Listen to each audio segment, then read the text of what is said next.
Hey there, welcome back to Tech Beginnings. If you're new to Windows 11 and feeling unsure about how to open or close apps, don't worry, I've got you. This quick and easy guide will walk you through it step by step. Let's dive right in. Click the Start button in the center of your taskbar, then click on any app you see in the Pin section like Edge, Mail, or Photos. If you don't see the app you want, click All Apps, scroll through the list, and click it from there. You can also just click the search icon, magnifying glass on the taskbar, and type the name of the app. When it pops up, click to open it.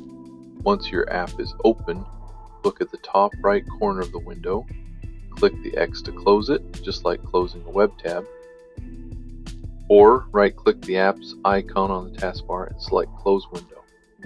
This is handy if the window is minimized. Want to switch between apps? Press Alt-Tab on your keyboard to cycle through all open apps, or hover over app icons on the taskbar to preview and pick the one you want. That's it. You now know how to open, switch, and close apps in Windows 11. In the next video, I'll show you how to organize your desktop so everything's neat and easy to find. Hit like if this helped, and subscribe for more no-stress Windows 11 tutorials. Thanks for watching, and see you in the next video.